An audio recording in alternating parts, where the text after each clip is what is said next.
Welcome back. Recent changes to the Ontario sex ed curriculum have been applauded by some and opposed by others. Let's explore the Islamic perspective on sex education. How was sex ed dealt with historically?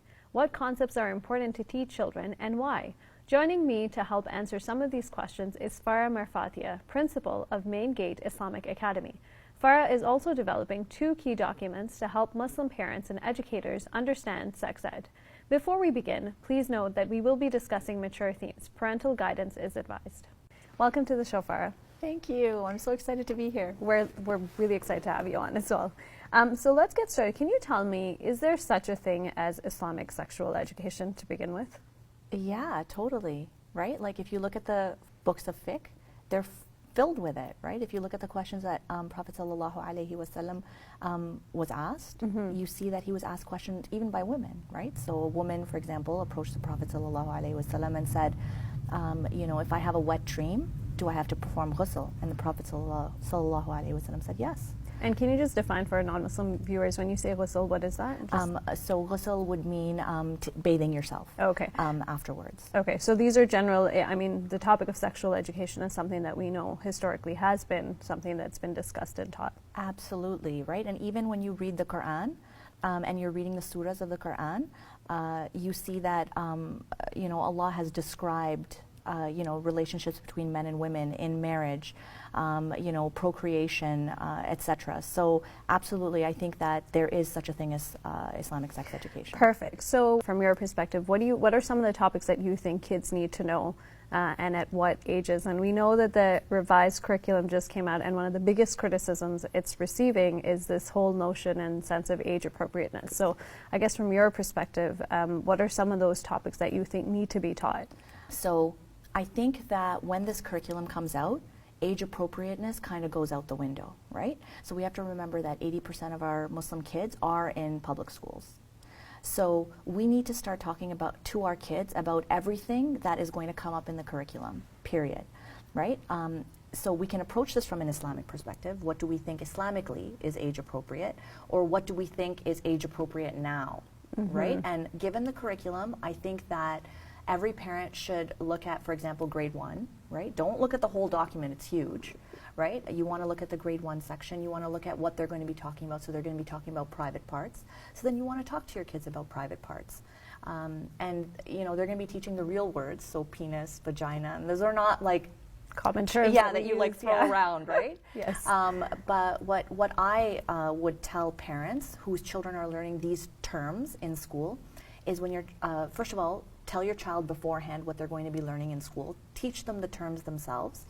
And then say to them this, that these terms are serious terms. So using the word penis, using the word vagina, those are serious things. Those are names for your private parts. You should be using them for only 2 reasons. One, if you get hurt there, or if someone hurts you there, or if someone touches you there, that's not your mom and dad.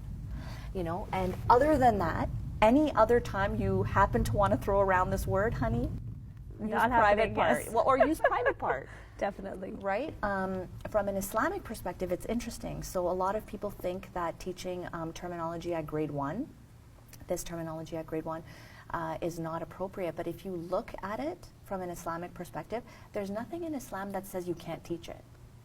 Okay? There's nothing in Islam that says you should, but there's nothing in Islam that says you can't. Right? So I just want people to bear that in mind.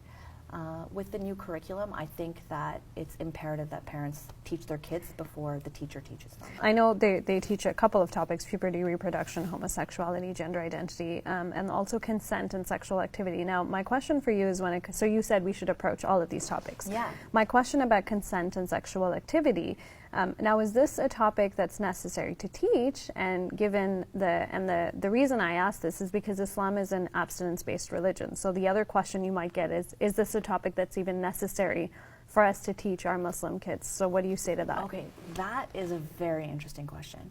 And the reason why is because what is abstinence? Abstinence is basically saying, I'm going to not have sex before marriage. So we're going to teach our kids don't have sex before marriage, but have we taught our kids how to say no? How do you say no? So you're going to tell your kid, okay, don't have sex before marriage, and your child's going to be like, okay, mom, okay, dad.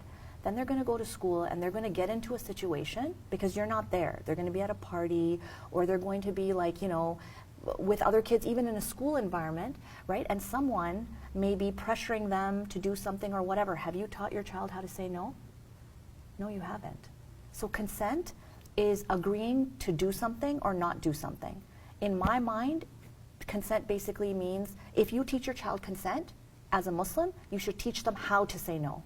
Right? Irrespective of the circumstance. That's right, right? And if you equip them with the tools of how to say no, then basically you've just not only taught them about abstinence in Islam, but you've taught them how to say no in pressure situations. Not just the what, but the how as well. And I know you were working on a particular document to help parents discuss this topic called Parent Talk. So maybe we can get a little bit on that. But prior to that, I just want to touch again further to your point about this whole notion of learning to say no. I know you said you've gathered some statistics from Nasiha, and unfortunately, the issue of sexual activity in that whole range is prevalent in the Muslim community, right? And that's something that we need to address. Absolutely. So if you look at, even pornography, masturbation, so Nasiha is the Muslim helpline. But even before Nasiha, there was a very interesting PhD publication that came out of the University of Windsor. I think Sobia Faisal Ali was Dr. Sobia Faisal Ali, I suppose, right now. She did a study or a survey across Canada and the United States in Muslims. And basically what she found that 2/3 of Muslims who had had sex ever, whether that be before marriage or after, 2/3 of the Muslims who had had sex before marriage. Okay. Okay? And 50% of those who had not had thought about it. Right? So it is something that's happening in our community, right? So that's one part of it. The other thing is when you look at the Nasiha statistics, you see that in children ages 11 to 14, in 2013, 100% of the calls that came into Nasiha were regarding pornography and masturbation. 100%. 100% in boys. Actually, 100% pornography and masturbation. How does this fare against what's actually going on in the North American community? So when you look at it in North America, you see that 9 out of 10 children have, viewed some type of pornography on the internet. So, our society is becoming increasingly sexualized, right? And that's what's driving our kids to, have urges. Right? And then not know how to contain these urges, and then, engage in behavior that's not abstinence. Yeah. So tell me a little bit, I know with the document that you're working on a document right now called Parent Talk. Tell me a little bit about how that document is helping parents have these conversations. The Parent Talk document, it's not a very long document, but it's broken down by grade, and it's still for elementary and junior school only. There's nothing for high school, so grade 1 to grade 8. And it's broken down by grade for parents. So what it does is it gives a very, very brief summary of the curriculum, just so you know, like the bullet points of what's being taught, and then maybe a one-pager of how parents can approach these topics with their children from an Islamic perspective. And it's very loose. It's not very specific. But it's enough to get you started with a conversation with your child. And I really I know I had a chance to review the document, that even within the context of how you have that conversation with children, I think you've worked with some leaders in the community to make sure there's also, reference to sort of how this was dealt with in the Prophet's time and what the Quran says about some of these concepts. Yes. So I'm working with members of the Imam Council, and they've helped me kind of look at it from a religious point of view as well. The document, everybody has to understand, however, is not a document where we say from a religious perspective, in grade 1 you should talk about this, in grade 2 you should talk about this, in grade 3 you should talk about this, because I have a very different viewpoint if asked from an Islamic point of view when I would teach these things. Okay? But given our current circumstance, given our current situation, we are responding to that. Right? And so that's where that comes from, and the members of the Imam Council have been instrumental in helping me create that document. And I understand you're also working on another document. So tell me a little bit about that, because I know obviously as a principal of Main Gate Islamic Community, you're looking at the sexual health curriculum. So tell us a little bit about that document as well. Yeah, so it's interesting. From an Islamic school point of view, we're a private school, so we don't actually have to follow any ministry curriculum. And however, in this particular case, the health education curriculum, I looked at the health education curriculum, and you know the kids that come to my school, they have cousins in public school. They have friends in public school. They have older siblings in public school. So for me, as an Islamic school principal, even though I don't have to teach this curriculum, I have to understand what this curriculum is about so I can understand how I'm going to approach it at my school, given that there's cross-talk, right? Like it's ebb and flow, right? Yeah. So what I did was I looked at the ministry curriculum and its expectations in more details, and I did a side-by-side comparison.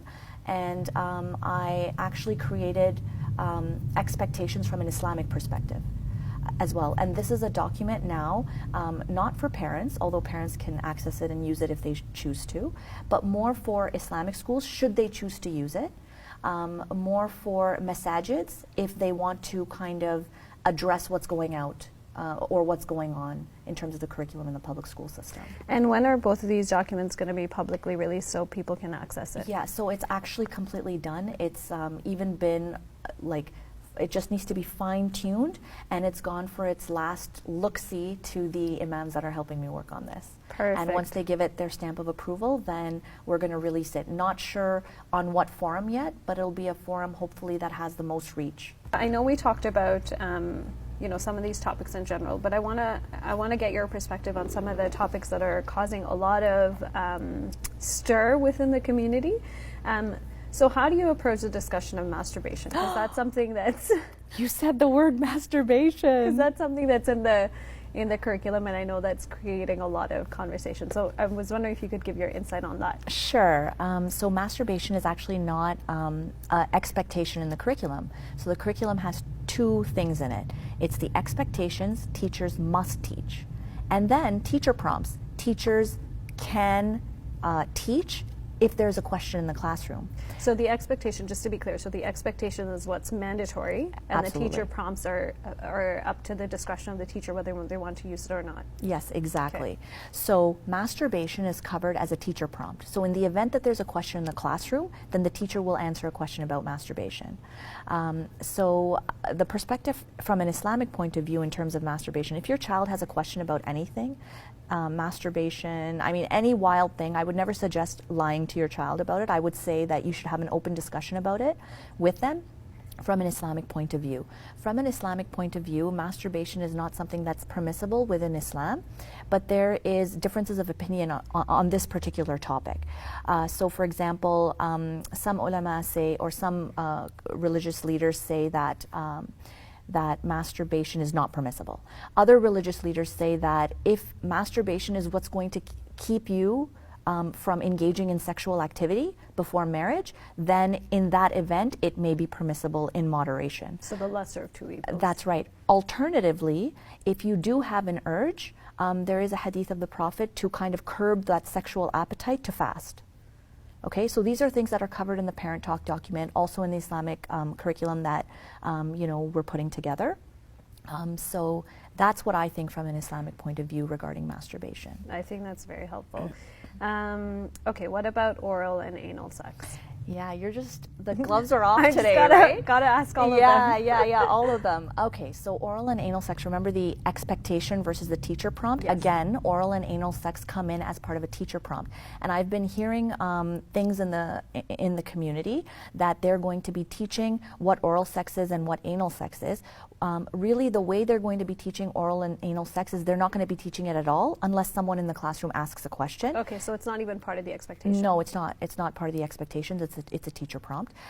And they will teach it as it relates to sexually transmitted diseases. So I think people have to understand a little bit of the background of why this even made it into the curriculum. It made it into the curriculum because they realized that the government, I'm just going to use this term very loosely here, realized that the pregnancy rates were dropping. And so you'd think people were having less sex or safer sex, right? Yes.